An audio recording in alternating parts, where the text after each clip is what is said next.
Let's talk PSA. Coming up next on Beat the Odds Card Breaks.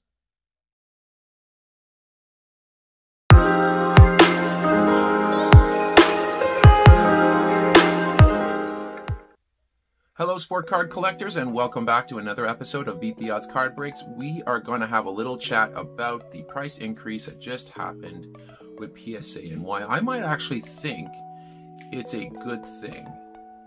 Now, usually, whenever you hear about anything raising in prices here, it doesn't matter what sector it is there's a lot of people thinking it's just companies trying to cash in, or, you know, just people being greedy, or whatever sign of the times. But there is a lot that makes sense here with this increase in price here with regards to PSA.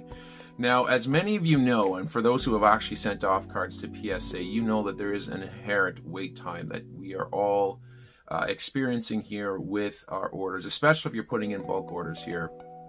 There are estimates that bulk orders are going to be upwards of 8 months to a year to get back at this point here. And frankly, that's the biggest problem right now that most people are complaining about PSA. PSA has gone through some recent price hikes, but when I look back at those price hikes, I don't really see a lot of people, as many people complaining about the price that's gone up, as opposed to the fact that their cards are taking longer and longer to get back. So PSA has decided to up the price of their bulk, well, I guess their value services there for your collectors. Now, what that's going to look like, and you'll see it on the screen there, that's the breakdown, the current breakdown of the prices as they are right now. And you'll notice at the very top of that page that there is, it's going to cost you more to get your cards in. Now, that being said, they did something that was much needed there as well, and they upped the price of the declared value, and that's super important. So what the whole idea around this is, yes, you're going to be spending a little bit more on your cards, but where the value of this comes in is that you can now send your nicer, more rare cards to PSA to get graded, provided they're declared under $500 for value. So where a lot of people were putting in pretty much any rookie card that they would open in a pack and send it off in hopes of getting good grades back from PSA and turning it for a relatively small profit, it's not going to be profitable to do that anymore. And that was one of the major concerns for the influx of cards coming in, is that there's so much bulk rookie cards, and I'm talking not necessarily the Zion and the Jaw of the like Prism or anything like that there. I'm talking, like, if you look at, say, this year's crop, people are sending in like Darius Garland, who, I mean, no offense to the player, he's a good player, but you got to draw the line there somewhere. If you're sending a Darius Garland in to PSA, good on you, but I hope that you're planning on keeping in your collection here going forward, because it's not going to, I don't think it's going to turn much of a profit once those fees come out with PSA.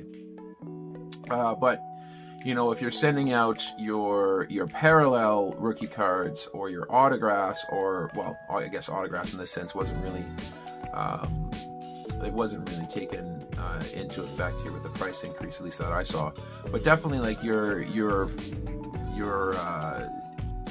rookie cards that are parallels, so like your silvers and your mosaics from Mosaic, that kind of stuff there. So if you're sending those in, then those would be the kind of target cards that PSA is looking to be able to bring in with this recent change.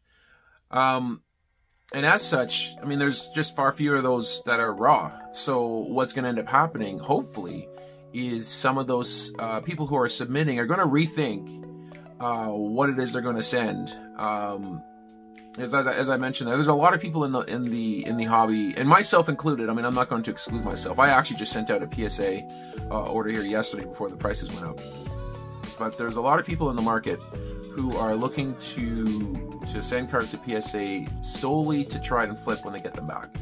And that is an investment that, you know, a lot of people are looking to do.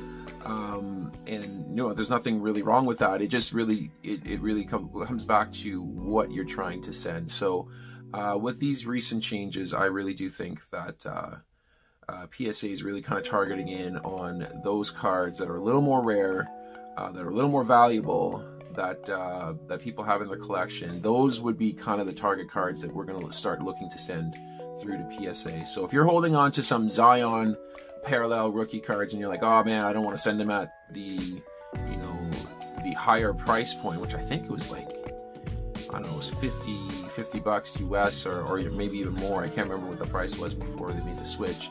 Now you can send it out for $25 to get graded here, and as long as the value of that card, of course, the declared value of that card is under 500 bucks US. So honestly, I'm for it.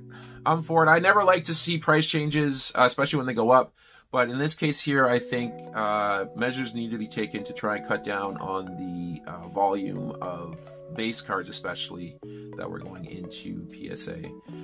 So I'm curious to see what your guys' thoughts are on this. I wanted to make a video here first thing in the morning. I actually had to jump in the shower and shave or actually clip off my insane gorilla beard that I was growing there, just so I could present myself a little bit better for you guys here on camera.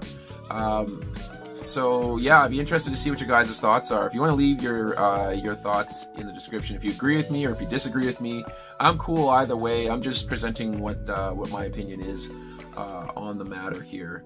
But yeah, feel free to leave a comment. Like the video if you appreciate the content. Subscribe to the channel if you haven't done so already. We're going to sign off here for now, but we'll catch you guys on the next episode.